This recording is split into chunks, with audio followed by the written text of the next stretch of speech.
Saludos, mi gente, saludos a todos los que están conectándose, ya sea que vean esto ahora en vivo, lo vean luego en la grabación. ¿Verdad? Les agradezco mucho a los que puedan ir pasando y le den su like al video, así para que de verdad los algoritmos de YouTube pues continúen recomendando el video a una mayor audiencia y para llegar a más personas. Pueden ir comentando en el mismo video para ir dándoles ese saludito, para saber quiénes están ahí y demás. Hoy vamos a estar hablando, o bueno, voy a estar leyendo, mejor dicho, voy a estar leyendo. Bendiciones, Alexander desde Colombia. Dice aquí Rabi. No, Rabi ese es Andrés, muchachos. Respeta los rangos. Ese es Andrés. Ese yo no lo cojo, no. Incluso le agradezco a Andrés por el thumbnail de este video, ¿verdad? El thumbnail, gracias a nuestro amigo Andrés de Dora en el Yarden. Y por ahí tenemos ya a Elvin que dice: saludos, lo veo en diferido, hermano. Voy al supermercado y con la esposa. No hay paz para limpiar. No hay pan ni descanso, pero tranquilo, después lo ven diferido, va a estar súper chévere, voy a estar leyendo, ¿verdad? De diccionario, el gran diccionario enciclopédico de Editorial CLIE, mejor conocido como La Bestia. Espérate, voy a buscarlo aquí. Porque siempre se quejan de que yo no muestro el libro. Pues mira, aquí está el libro. Para los que no crean que yo lo tengo, mira, aquí está. Mira, por esto es que le decimos La Bestia. ¿Ustedes ven este libro? Aquí son, vamos a ver, esto tiene cuántas páginas. Madre. Lo tiré aquí en el escritorio y son hasta duro. Vamos a ver. Tiene en total, les voy a decir aquí en vivo exactamente que esto tiene 2.673 páginas. 5 diccionarios en uno. 5 diccionarios en uno, no es un diccionario cualquiera, y es un diccionario lleno de artículos más que de definiciones. Pero eso lo pueden ver en una reseña.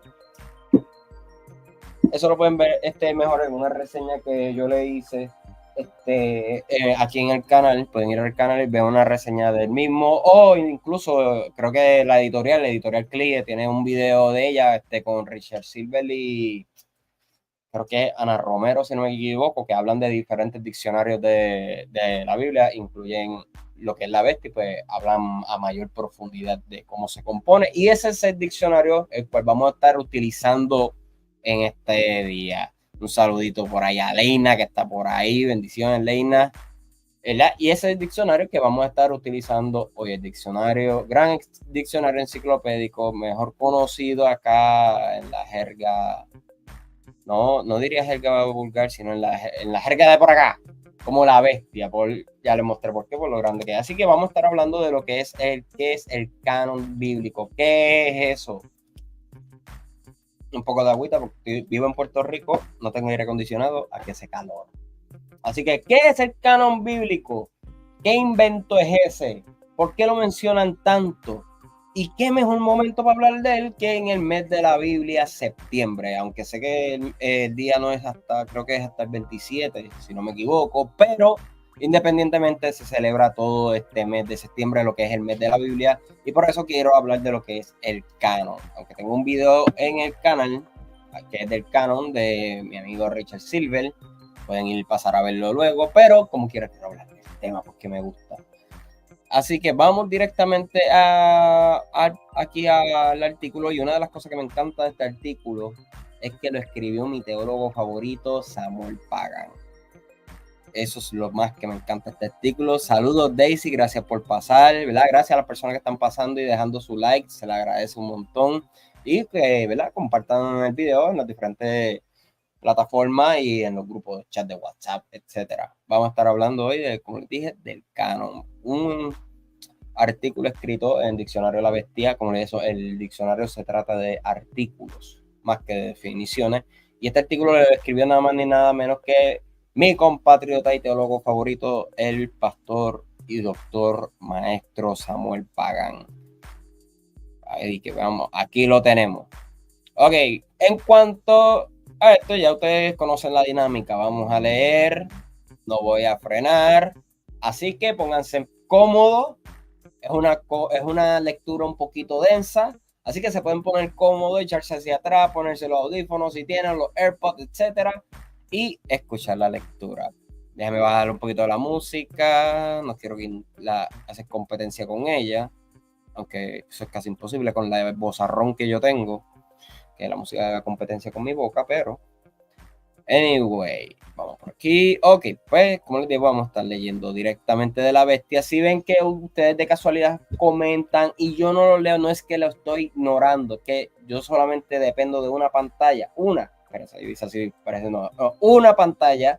Y pues obviamente tengo que estar brincando de pestaña en pestaña para ver los comentarios de ustedes, para ver lo que dice el diccionario de la bestia y demás. So, si ven que los comentarios como que no los leo, los voy a estar leyendo, pero paulatinamente. O sea, mientras esté en el desarrollo de la lectura, voy a estar leyéndolos paulatinamente, mientras vaya cruzando de pestaña en pestaña, pero si ven que no los leo, no es que no los estoy ignorando.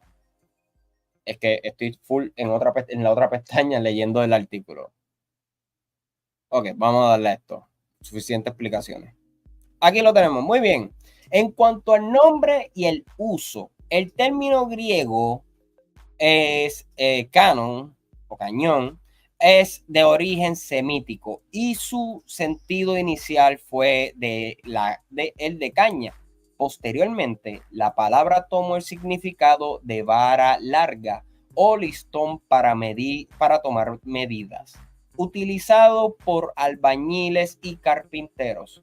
El hebreo, kanej, literal tallo de caña, tiene ese mismo significado, así como lo vemos en el libro de Ezequiel, capítulo 40, versos 3 y 5. El latín y el castellano transcribieron el vocablo griego en canon. La expresión además adquirió un significado metafórico. Se empleó para definir las normas o patrones que sirven para regular y medir no solo las cosas, sino la vida misma, la conducta. Por ejemplo, así lo escribe Aristóteles en su libro de Ética a Nicómaco. En el sentido de norma de conducta, el apóstol Pablo la usa en sus cartas cuando habla de juzgar tanto a sus propias enseñanzas y acciones como a los demás, así como vemos en Primera de Corintios, capítulo 10, verso 13, verso 15 y 16. Y en el libro de Gálatas, capítulo 6, verso 16. En la época helenística, los eruditos prepararon una lista de aquellas obras antiguas que poseían forma ejemplar y estilo lingüístico, a las que se les ascribió categoría canónica como modelos. Es el mismo uso que se aplica a la lista o grupos de libros de las Sagradas Escrituras que se consideran inspirados y son norma autoritativa de fe y práctica, lo que incluye el sentido añadido de índice o catálogo. La primera aplicación directa a la Biblia del término canon parece provenir de San Anfiloquio, cerca de 380, en su catálogo a las escrituras, donde la palabra indica la regla por la que los contenidos de la Biblia tienen que determinarse y, secundariamente, un índice de libros que la constituyen. Entre los escritores latinos, la palabra canon se encuentra con regularidad en Jerónimo y Agustín, que son la fuente de su uso moderno. El canon de las Sagradas Escrituras que era preciso tener fijado, como dice Agustín en su libro La Ciudad de Dios, libro 20. Ay, discúlpenme aquí. Ok. Como es sabido, los libros de la escuela, los libros de la Biblia, no fueron escritos todos de una vez. Su formación requirió un largo proceso de recopilación de materiales, redacción y edición. De la misma forma que la lista de libros inspirados necesitó varios siglos de evaluación y selección hasta quedar definida de forma permanente. Y aún con todo, no hay una sola lista de libros de la Biblia universalmente aceptados como inspirados, sino que hay diversos cánones de acuerdo con las tradiciones judías, católicas o protestantes. En cuanto al canon judío, los judíos tienen su propio canon de la escritura. En algunos pasajes de la Biblia hebrea o el Antiguo Testamento encontramos alusiones a una lista de libros sagrados. Una de las referencias más claras es la que se incluye en el libro eclesiástico, capítulo 1, versos del 1 al 2, donde se habla de la ley, los profetas y los otros escritos, o sea, la Torá, Nevi'im y Ketubim. Estas tres partes conforman la Biblia o escrituras sagradas de los judíos, conocida por Tanakh, debido al acrónimo formado por sus iniciales, Torá, T, Nevi'im se define con la M, o Ketubim con la K. El canon judío comenzó a gestarse hacia el siglo VI antes de Cristo, y después de un proceso de varios siglos quedó fijado posiblemente en el concilio de Jamnia, en la llanura costera de Filistea, por una autoridad religiosa de 72 ancianos, cuando el rabino Eleazar ben Azarías llegó a encabezar esa escuela rabínica hacia el año 90 después de Cristo. Aunque el Antiguo Testamento no revela la noción formal de alguna del importante concepto de inspiración, los judíos de los tiempos posteriores deben tener por lo menos haber poseído una idea semejante, como lo vemos en 2 Timoteo 3:16, 2 de Pedro 1:21.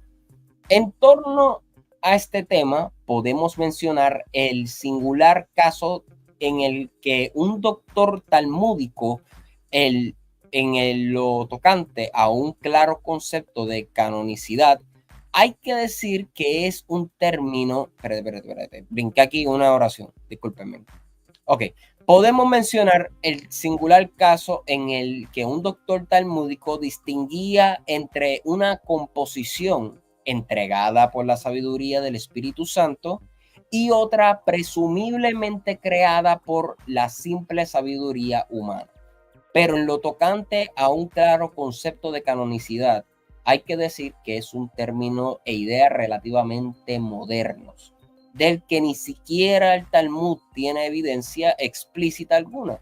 Sin embargo, a pesar de que entre los judíos no existía la idea formal de canonicidad, sí se daba el hecho. Entre los criterios utilizados para incluir los libros en el canon se encuentran los siguientes: el reconocimiento de la autoridad divina del libro, la importancia del autor a quien le era atribuido, su antigüedad, que el libro hubiera sido escrito en hebreo y que proviniera de la tierra prometida. Para las autoridades judías antiguas, estos libros manchan las manos de todo el que los toca, como consecuencia de su santidad. Junto a las sinagogas se instituye la geniza, una especie de despensa anexa para depositar allí los escritos sagrados cuando no se usaban, a fin de evitar la profanación del nombre de Dios, disculpen, que se encuentra en ellos. En cuanto a lo que es el proceso de canonización, ok, antes de seguir aquí en el proceso de canonización, a quienes están por aquí, saludo a Instituto de Investigación Bíblica Yahvé. ¿Cuál es el autor del diccionario? Estoy utilizando el gran diccionario enciclopédico de la editorial CLIE, mejor dicho, La Bestia. Voy a mostrarlo, lo mostré ahorita. Este diccionario de aquí, que es editado por Alfonso Ropero. Ahora, el artículo que estoy leyendo es escrito por Samuel Pagan, ya que esto es un diccionario que aquí hay más de 100 autores, mi gente, más de 100 autores en este libro. O sea, hay artículos como locos. Pues que estoy leyendo ahora mismo es un artículo que lo escribió el doctor Samuel Pagan. Okay. Dice, saludos hermanos, Dios te bendiga y te guarde. Saludos desde Venezuela, bendiciones, un abrazo para la gente allá en Venezuela, mucho cariño, ¿verdad? Y muchas oraciones para ustedes. Un abrazo. Así que seguimos acá en lo que viene siendo entonces el proceso de canonización. La teoría tradicionalmente aceptada de que las secciones del canon hebreo, ley, profetas y escritos representan las tres etapas en el proceso de su formación es cuestionada en la actualidad. Aunque esta hipótesis parezca lógica y razonable, no hay evidencia que la respalden en el Antiguo Testamento o en otros documentos judíos antiguos. De acuerdo con esa teoría, la Torá o la ley fue la primera en ser reconocida como canónica. Luego del retorno de los judíos a Judea, al concluir el exilio de Israel en Babilonia, cerca del siglo V antes de Cristo. Posteriormente, los Nevi'im o profetas fueron aceptados en el canon, posiblemente al final del siglo III antes de Cristo, y finalmente los Ketubim o escritos fueron incorporados de forma paulatina al canon al final del siglo I después de Cristo, al concluir el llamado Concilio de Jamné o Gibna. El reconocimiento de la autoridad religiosa de algunas secciones de las escrituras hebreas puede verse ya en el Antiguo Testamento. Cuando Moisés acabó de escribir las palabras de esta ley en un libro hasta que fueron concluidas, mandó a los levitas que llevaban el arca del pacto del Señor diciendo: tomad este libro de la ley y ponedlo junto al arca del pacto del Señor vuestro Dios, que estaré allí como testigo contra ti. Eso lo vemos en el libro de Deuteronomio. Sin embargo, ese reconocimiento de textos como palabra de Dios no revela que la comunidad judía pensara en un cuerpo cerrado de escritos que sirvieran de base para el desarrollo religioso y social del pueblo. Incluso algunos profetas reconocían la autoridad y el valor de mensajes proféticos anteriores. La idea de agrupar, escuchen está interesante, la idea de agrupar las colecciones de dichos y mensajes proféticos en un cuerpo de escritos, sin embargo, tardó muchos siglos en hacerse realidad. Escuchen esto, la idea de agrupar las colecciones de dichos y mensajes proféticos en un cuerpo de escritos, sin embargo, tardó siglos en hacerse realidad. Deme un momentito. Paso, muñeca. Tiene un like, bebé. Ponlo en la maleta que está allí. Muy bien, seguimos acá. Discúlpeme, está hablando con mi hija. Ok. Como les dije, la idea, ¿dónde fue que me quedé? Ok. La idea, voy a ir nuevamente, es que quiero repetirlo. Voy a repetirlo otra vez. La idea de agrupar las colecciones de dichos y mensajes proféticos en un cuerpo de escritos, sin embargo, tardó siglos en hacerse realidad. Posiblemente la primera referencia a una colección de escritos de esa naturaleza se encuentra en el libro de Daniel, capítulo 9, versículo 2. Allí se alude directamente a la profecía de Jeremías referente a la duración del exilio en Babilonia, que se encontró entre un grupo de libros, como vemos en Jeremías capítulo 25, versos del 11 al 14. La documentación que reconoce la división tripartita del canon de la Biblia hebrea es variada. En primer lugar, el Talmud babilónico acepta la autoridad religiosa y la inspiración de los 24 libros de las escrituras judías. Además, discute el orden de tales libros. En el prólogo de la traducción del Eclesiástico, también conocido como la sabiduría de Jesús Ben Sira, el nieto de Ben Sira, traductor del libro, indica que su abuelo era un estudioso de la ley y los profetas y los otros libros de nuestros padres. Si esos otros libros son los Ketubim, la obra reconoce ya en el año 132 antes de Cristo el ordenamiento tradicional de la Biblia hebrea. En el Nuevo Testamento hay otras alusiones a la división de la Biblia hebrea en 3 secciones. En uno de los relatos de la resurrección de Jesús se dice que el Señor recordó a los discípulos en Jerusalén los que decían de él, los que de él decían la ley de Moisés, los profetas y los salmos, como vemos en Lucas capítulo 24, versos 44. Es importante recordar que los salmos constituyen el primer libro de los Ketubim, la tercera sección de la Biblia hebrea. Otras referencias de las escrituras judías en el Nuevo Testamento aluden a la ley y los profetas, como vemos en el libro de Mateo, capítulo 7, verso 12, y en la carta a los Romanos, capítulo 3, verso 21, o simplemente a la ley, como vemos en el Evangelio de Juan, capítulo 10, verso 34, la primera carta a los Corintios, capítulo 14, verso 21. El descubrimiento de numerosos manuscritos cerca del mar. Ok, antes de yo seguir aquí, vamos a ver quiénes seguimos aquí. Ok, está todo bien. Perfecto.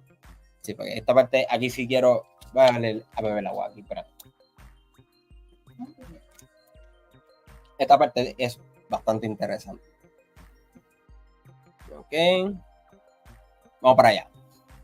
El descubrimiento de manuscritos, de numerosos manuscritos cerca del Mar Muerto ha arrojado gran luz en el estudio y la comprensión de la cuestión del canon entre los judíos de los siglos primero antes de Cristo y del primer siglo después de Cristo.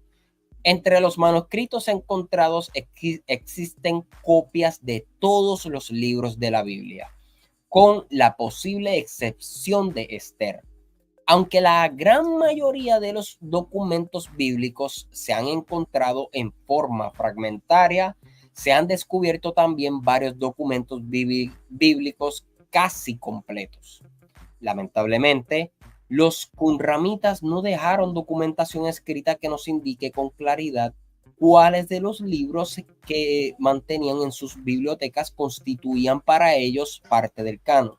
Sin embargo, al evaluar las copias de los textos encontrados y también al analizar sus comentarios bíblicos, podemos indicar con cierto grado de seguridad que el canon de Qumran incluía a la Torá, los Nevi'im, los salmos, posiblemente con algunos salmos adicionales, además de los libros de Daniel y de Job.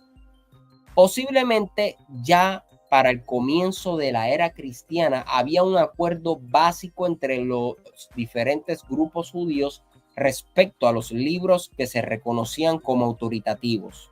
Lo más probable es que la relación con el canon hebreo durante el siglo I después de Cristo se aceptara como sagrados los 24 o 22 libros de la Tanakh, pero la lista no se fijó de forma permanente hasta el final del siglo II o a comienzos del tercero de la era cristiana. Es muy difícil determinar con precisión los criterios que se aplicaron para establecer la canonicidad de los libros.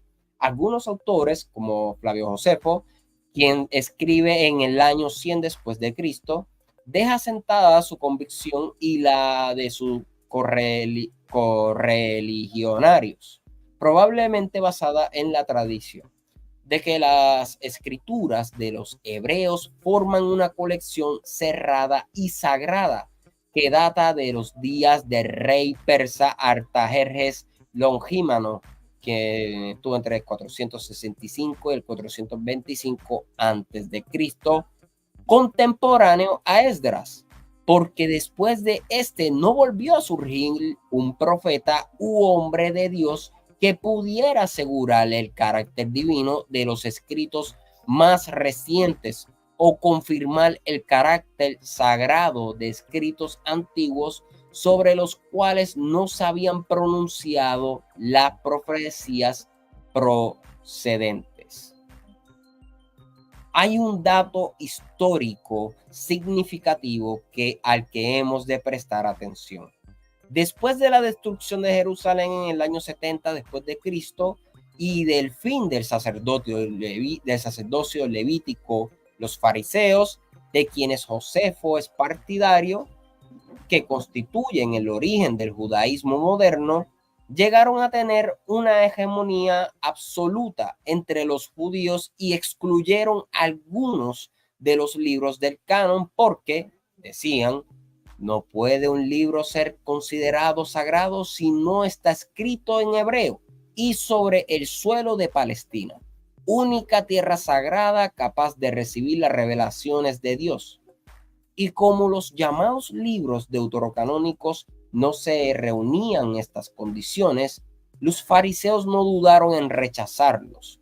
Sin embargo, los verdaderos motivos que les llevaron a rechazar estos libros, según opinión común entre algunos investigadores, fueron la hostilidad de los fariseos a la dinastía de los macabeos, considerada como usurpadora de los derechos de la casa de David, lo que explica la exclusión de los libros primera y segunda de Macabeos y las controversias con los grupos cristianos que precisamente contaban a los mártires macabeos entre los precursores de los mártires cristianos.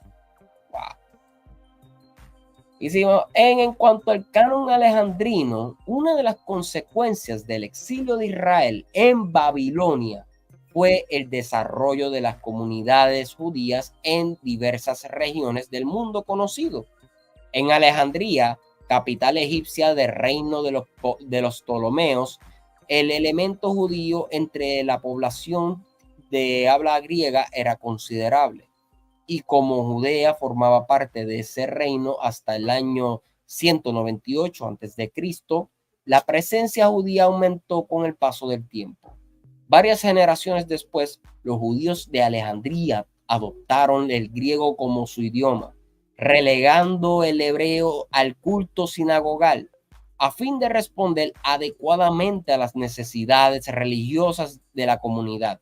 Pronto se vio la necesidad de traducir las escrituras hebreas al idioma griego, cuyo resultado fue la Septuaginta o la versión de los 70. Ok. El que no ha visto, pues hay un video anterior a el cual yo leo de este mismo diccionario un artículo bastante extenso específicamente sobre esta versión, la Septuaginta o la versión de los 70. O sea, pueden ir a playlist del canal luego de este video para ir y verlo allá. Está sumamente interesante. Seguimos acá. Espérate, se me quedó. Ok. Varias generaciones después. Espérate. Se me fue aquí. ¿Dónde es que estaba? Ok. La Torá o Pentateuco, como se conoció en griego, fue la primera parte de las escrituras que se tradujo. Posteriormente se vertieron a la lengua de Homero, de los profetas y el resto de los escritos. Ok, voy a leer eso nuevamente. Quiero que escuchen.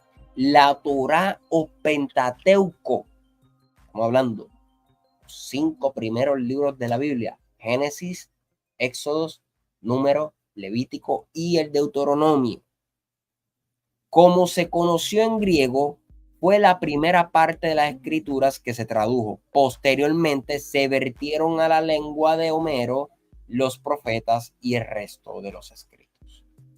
Filón de Alejandría relata cómo los traductores trabajaron de forma independiente sobre el hebreo de la Torá y escribieron el mismo texto griego palabra por palabra.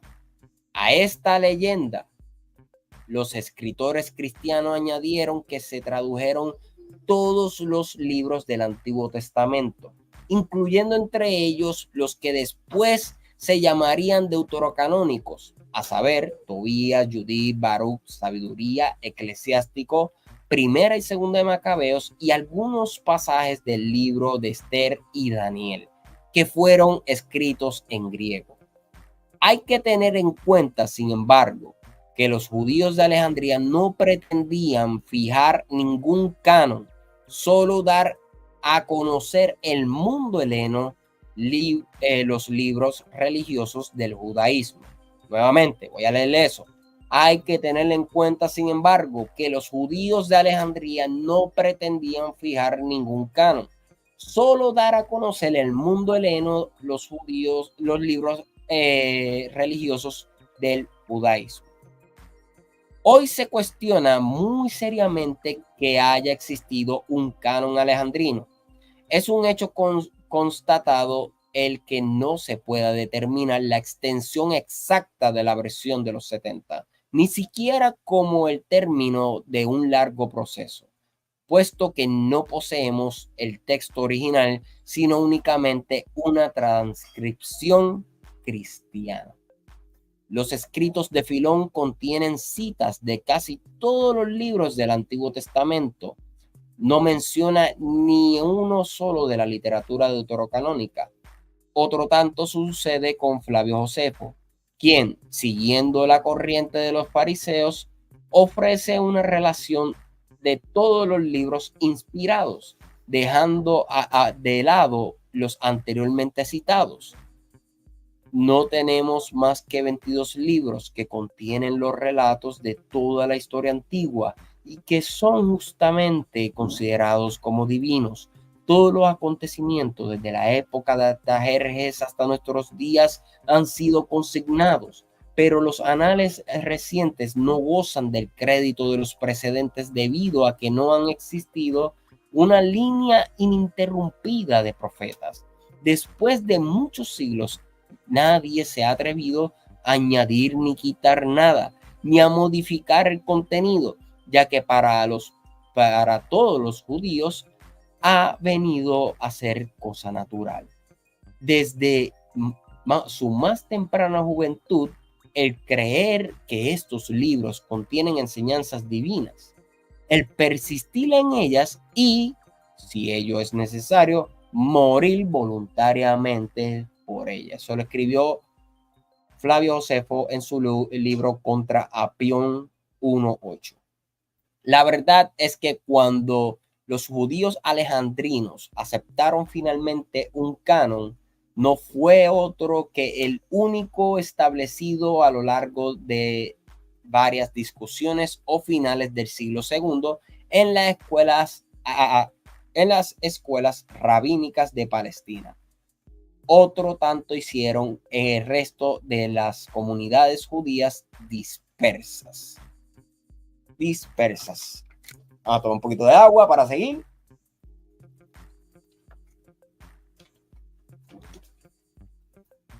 Es sumamente interesante esto, y si esto les parece interesante, les va a parecer también interesante, como les dije, el libro del video sobre la Septuaginta que hice leyendo de este mismo diccionario, que pueden buscarlo luego en el playlist. Si escuchan un ruido es que está lloviendo y pues el techo es de zinc. Muy bien, aquí ahora vamos a lo que viene siendo el canon cristiano del Antiguo Testamento.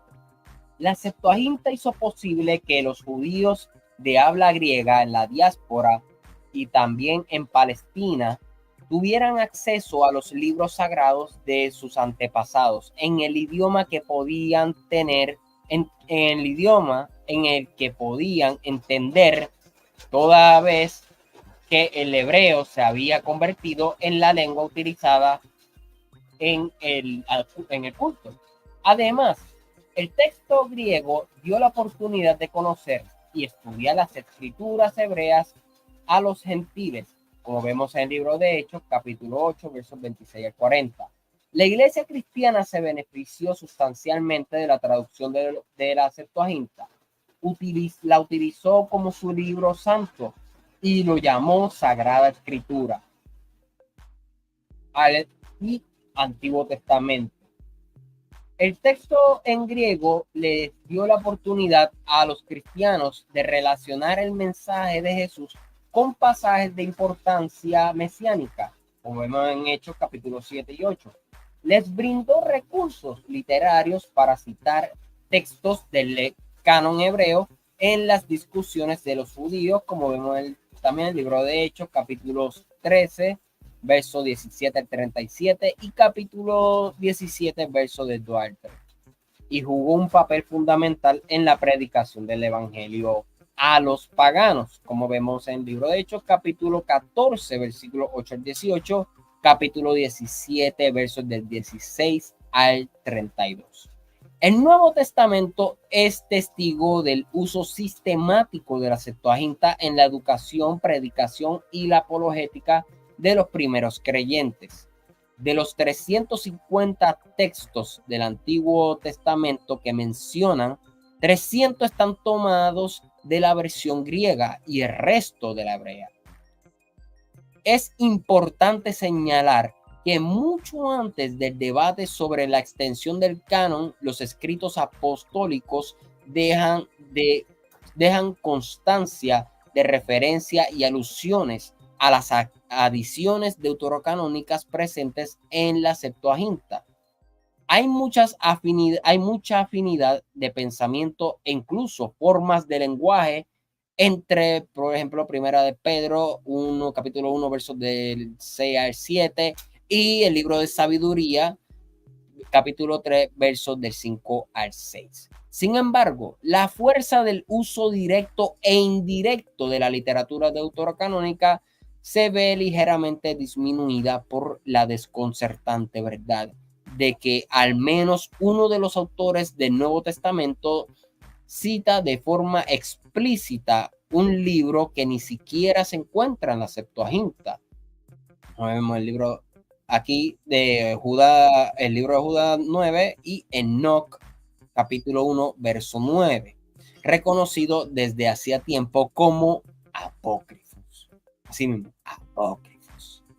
Porque así como se les llama a los deuterocanónicos de una forma, como diría, desprestigiosa o... Anyway, de una forma no bonita.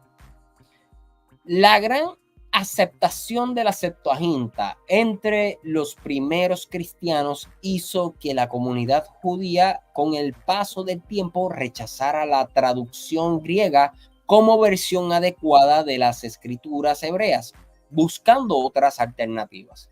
En discusiones teológicas en torno al nacimiento de Jesús, los cristianos citaban el texto griego de Isaías para indicar que la Virgen, no la joven, daría a luz, como vemos en el libro de Mateo, capítulo 1, verso 23, e Isaías 7:14. Además, algunos manuscritos de la Septuaginta incluso contienen adiciones cristianas a textos del Antiguo Testamento, como la reina desde el árbol, que lo vemos en el Salmo 95, verso 10, y en la versión griega, pues digo, en la versión griega y en la versión hebrea viene siendo en el capítulo 96, versículo 10. Texto muy utilizado por los primeros apologistas. Ok, vamos a ver por aquí. Dice, ¿qué pasaría si se encontraran nuevos escritos? Siempre me he hecho esa pregunta. ¿Qué pasaría si se encuentran más escritos que no quede a lugar a duda de que son escritos directos, ya sea de alguno de los profetas o de alguno de los apóstoles? ¿Qué pasaría? Oye, Daisy, eso es una tremenda pregunta. Mira, yo me he hecho esa pregunta cientos de veces, la he hecho a personas, ¿verdad? Con un vasto conocimiento en esto, y la contestación que casi siempre me han dado es nada. Simplemente pues quedarían como unos libros que pues habría que conseguir esa parte como consulta, por decirlo así, como muchos de los libros. Para yo poder leer, por ejemplo, los deuterocanónicos, necesito una Biblia católica para poder leerlo. Una Biblia protestante es imposible que yo encuentre los deuterocanónicos. Sí referencia a ellos en una Biblia de estudio crítica, pero en cuanto al libro como tal, imposible que lo haga. Ahora, Yo acá, Yaniel, en mi opinión, pues miren, en cuanto a si se encontraran nuevos libros, esto soy yo acá, mi opinión como tal, ah, no deberían añadirlo, porque si así ha estado desde tantos años, simplemente, pues mira, déjenlo así, que te cito, como dice, se dice en inglés, if it ain't broke, don't fix it. Si no está roto, no lo arregles, porque por intentar arreglar durante varios siglos, este ha sido el problema que hemos tenido por tratar de hacer varios arreglos al canon. Saludos, Kelvin, saludos. Aquí seguimos, entonces, ok, en cuanto a lo que viene siendo el problema del canon en las iglesias. Ok, espérate, déjenme beber el agua antes de empezar esto.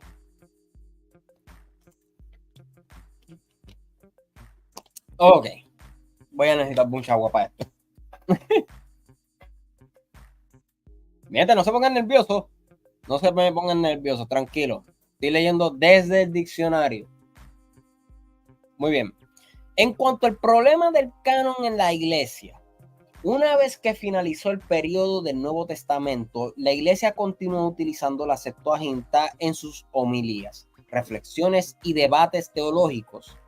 Una gran parte de los escritores cristianos de la época utilizaban literalmente la Septuaginta y citaban los libros que no se encontraban en el canon hebreo.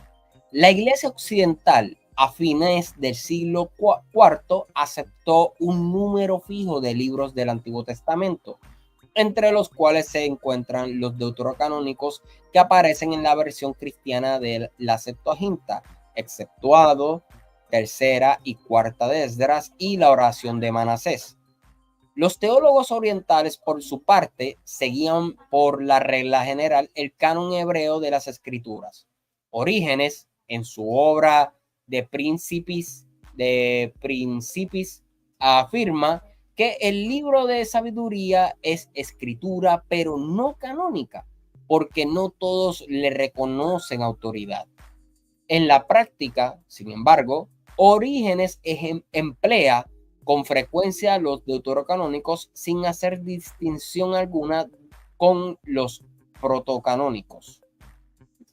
Atanasio enumera solamente 22 libros del Antiguo Testamento, es decir, los protocanónicos. Además, omite Esther, pero añade Baruch con la carta de Jeremías. Después cita los otros libros no canónicos, compuestos por los padres, que han de ser leídos a los catecúmenos, la sabiduría, eclesiástico, Esther, Judith, Tobit, Didajé, Pastor de Elmas. De estos han de distinguirse los apócrifos que no deben ser leídos, según decía este señor. En la práctica aparece que también Atanasio usaba los deuterocanónicos como inspirados, sin distinguirlos de los protocanónicos. Cirilo de Jerusalén admite solamente 22 libros protocanónicos, incluyendo de ellos la carta de Baruch y la carta de Jeremías. Prohíbe a los catecúmenos leer tanto los libros apócrifos como los inciertos o deuterocanónicos. Así lo vemos en su catequesis, cuarto libro, párrafo 33 al 36. Epifanio, de igual manera, ofrece la lista de los libros protocanónicos del Antiguo Testamento, que según él son 22, conforme a la letra del alefato hebreo. Así podríamos seguir con Gregorio Nacianceno y Anfiliquio, entre otros. De los latinos hay que unir a esta lista Hilario de Poitiers, Rufino y Jerónimo, que al traducir las escrituras judías del hebreo al latín excluyó los libros escritos en griego como no canónicos, siguiendo el criterio rabínico. Agustín, sin embargo, en su libro de doctrina cristiana, ofrece una de todo el canon de la escritura, incluyendo los deuterocanónicos, sin hacer distinción entre ellos. Bajo su influencia, el Concilio Provincial de Hipona, celebrado en el 8 de octubre del 393, y los concilios tercero y cuarto de Cartago de los años 397 y del 419 recibieron este mismo canon. A través de la historia, la Iglesia hizo una serie de declaraciones en torno al canon de las Escrituras. Famoso es el llamado Decreto Gelasiano. Escúchense, atribuido al Papa Dámaso, y que contiene un listado completo de los libros canónicos del Antiguo y Nuevo Testamento. Sin embargo, hoy día los críticos, suelen negar su autenticidad.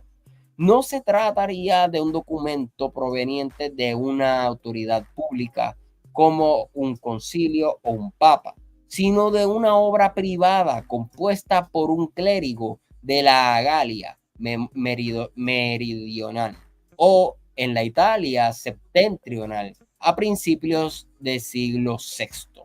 Posteriormente, en el Concilio de Trento, el tema del canon se abordó de forma directa y dogmática, debido a los debates originados por la Reforma Protestante. En el 546 se promulgó un decreto con el catálogo de los libros que estaban en el cuerpo de las Escrituras y tenían autoridad dogmática y moral para los fieles. Se declaró el carácter oficial de la Vulgata Latina y se promulgó la obligación de interpretar las Escrituras de acuerdo con la tradición de la Iglesia, no según el juicio de cada persona. Además, el concilio aceptó con igual autoridad religiosa y moral los libros protocanónicos y deuterocanónicos según se encontraban en la Vulgata. Entre los reformadores siempre hubo serias dudas y reservas en torno a los libros deuterocanónicos. Finalmente, los rechazaron en abierta polémica con los católicos. Lutero, en su traducción del 1534, agrupó los libros deuterocanónicos en una sección entre los dos testamentos, con una nota que decía: libros que no deben ser considerados iguales a las Sagradas Escrituras, pero que no obstante son útiles y buenos para ser leídos. Esto lo escribió Lutero. La Biblia Zurich, entre 1527 y 29, en la cual participó Zwinglio, relegó los libros deuterocanónicos al último volumen, pues no los consideró canónicos. La Biblia Olivetana, fue entre 1534 y 35, que contiene un prólogo de Juan Calvino, incluyó los deuterocanónicos como una sección aparte del resto de los libros que componen el canon. La Iglesia Reformada, en sus confesiones galicana y belga, no incluyó los deuterocanónicos. En las declaraciones luteranas se prestó cada vez menos atención a los libros deuterocanónicos. En la Iglesia la situación fue similar al resto de Europa. Declaraciones luteranas se prestó una vez, Europa reformada, discúlpenme, había releído otra vez la misma oración. Ok. En la Iglesia la situación fue similar al resto de la Europa reformada. Ahora sí, la Biblia de Wycliffe, de la cual fue entre 1380, en el 1382, incluyó únicamente el canon hebreo. Y aunque la Biblia Coverdale del 1535 incorpora los deuterocanónicos, en los 39 artículos de la Iglesia de Inglaterra se dice que esa literatura no debe emplearse para fundamentar ninguna doctrina. La versión King James del 1611 imprimió los deuterocanónicos entre ambos testamentos. En la confesión helvética, del 1562, Bullinger hace constar la distinción entre los libros canónicos y apócrifos sin pronunciarse sobre la cuestión. En cuanto a lo que es los 39 artículos, si usted tiene la Biblia de Estudio de la Reforma, en la parte de atrás contiene esos 39 artículos. Ahí puede ir y leerlo. Seguimos. La traducción al castellano de Casiodoro de Reina, publicada en Basilea en el año 1569, incluía los libros deuterocanónicos, de acuerdo con el orden de la Septuaginta. La posterior revisión de Cipriano de Valera, publicada en Ámsterdam en el 1602, agrupó los libros deuterocanónicos entre los dos testamentos. La Confesión de Fe de Westminster del 1647 reaccionó frente al Concilio de Trento y las controversias entre católicos y protestantes. Afirmó el canon de las escrituras hebreas. Afirmó el canon de la escritura hebrea, ahora sí. En su declaración sobre el canon, la confesión indica que los deuterocanónicos, identificados como apócrifos, no deben ser inspirados, por no ser inspirados, no forman parte del canon de la escritura y por consiguiente carecen de autoridad para la Iglesia de Dios. Indica además que pueden leerse únicamente como escritos puramente humanos. Así lo vemos en el artículo número 3. De esa forma se definió claramente el canon entre las comunidades cristianas que se adherían a esta confesión, y después de muchas discusiones teológicas y administrativas, la British and Foreign Bible Society decidió en el 1826 publicar sus Biblias únicamente con el canon hebreo del Antiguo Testamento. La versión Reina Valera se publicó por primera vez sin los deuterocanónicos en el 1850. Escuchen eso. Voy a repetirlo nuevamente. La versión Reina Valera se publicó por primera vez sin los deuterocanónicos en los años 1850. La Iglesia Ortodoxa griega admitió el canon que incluye los deuterocanónicos desde el Concilio de Trullo del 692 hasta el siglo XVII, cuando la influencia protestante y su propia tradición antigua hizo surgir ciertas dudas acerca de dichos libros.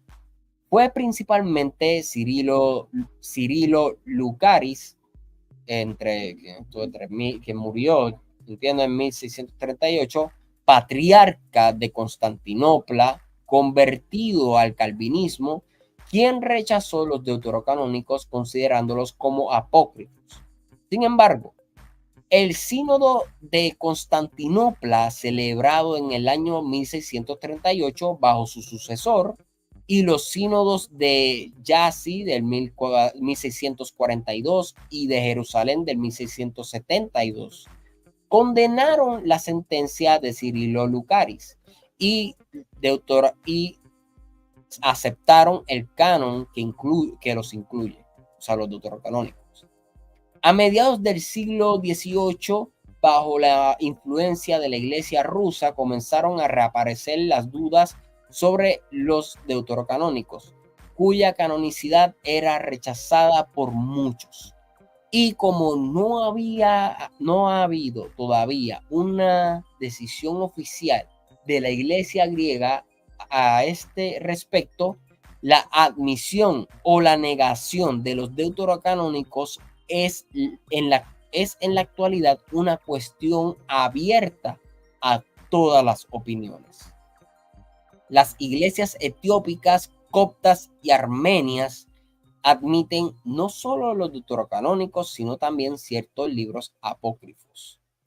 En la actualidad, las iglesias cristianas han superado muchas de las dificultades que las separaban anteriormente, y la polémica de la hostilidad ha cedido el paso al diálogo y al entendimiento de que esta literatura, lejos de ser un obstáculo para la comprensión de la historia de la salvación, que es cedido de la historia, que es el núcleo del canon, es un recurso importante para estudiar la historia, las costumbres, las ideas religiosas del periodo que precedió al misterio de Jesús de Nazaret y a la actividad apostólica de los primeros cristianos. Ahí está el artículo, como les dije, por el profesor doctor Samuel Pagán. Tremendo, tremendo, tremendo, tremendo, tremendo artículo. Deben buscar algo aquí. Quiero leerle, ya que estamos hablando, seguimos hablando de canon. Ok, no me voy a limitar solamente a la bestia. Quiero leerle algo interesante, rapidito.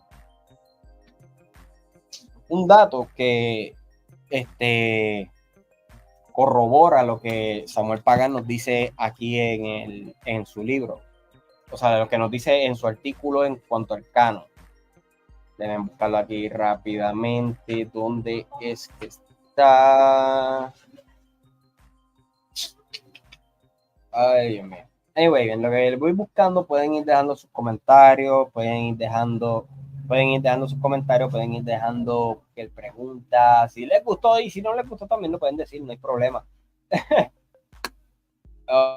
Ok, estoy buscando aquí la problemática que ocurrió exactamente con lo de los deuterocanónicos en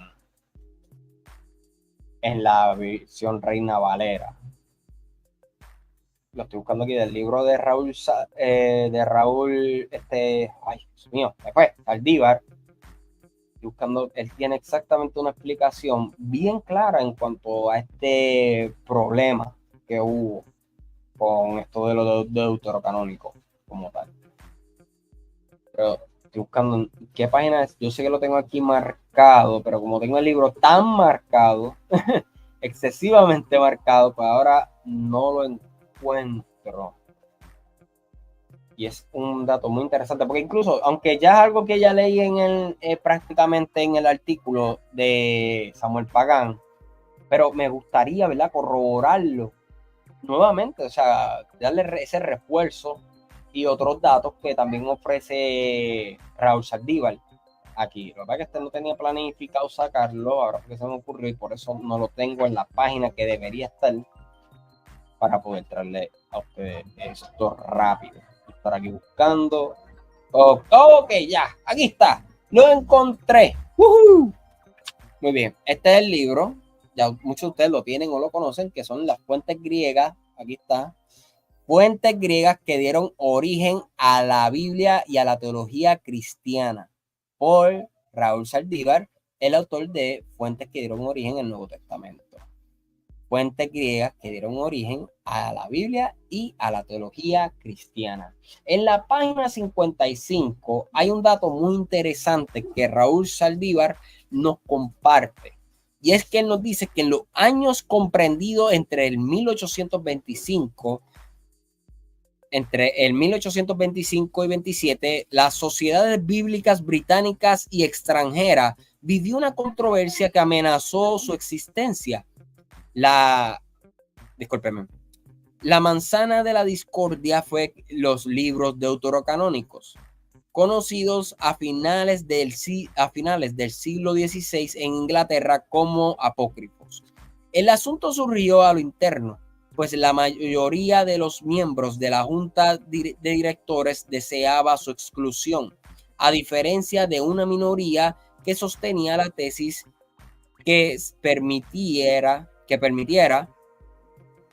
su circulación en aquellos países donde las sociedades británicas afiliadas a Londres así lo desearan.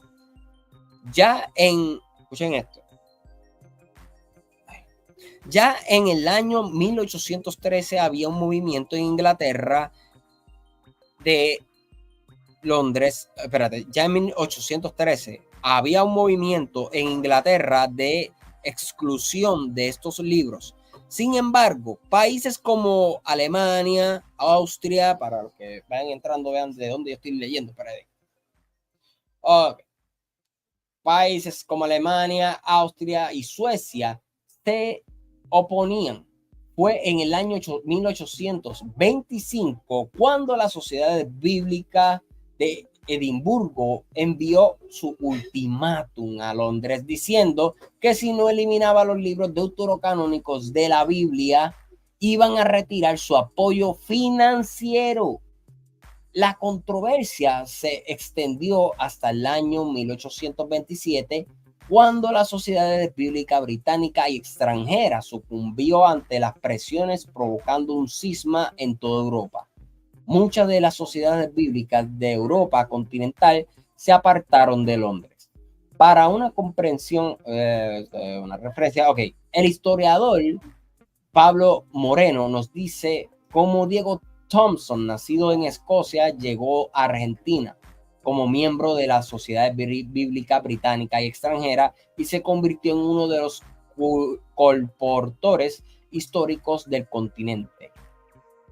Hay una Biblia de estudio que lleva su nombre, la cual es la Biblia Thompson.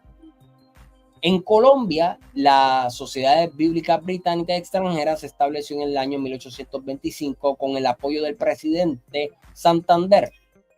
Entonces, queda claro que en ese momento histórico, las sociedades bíblicas británicas y extranjeras, lo que tiene la hegemonía en América Latina, la relaciona en relación con la publicación y distribución de la Biblia. En el año 1858 llega a Oxford el célebre Lorenzo Lucena, quien es comisionado a revisar el texto de la Reina Valera. Su labor consistió no solo en cambiar la ortografía antigua, sino también en muchas ocasiones revisar formas y expresiones carentes de sentido en castellano moderno. Esta revisión fue completada para la segunda Gran Exposición de Londres. Fue impresa en Oxford en 1862,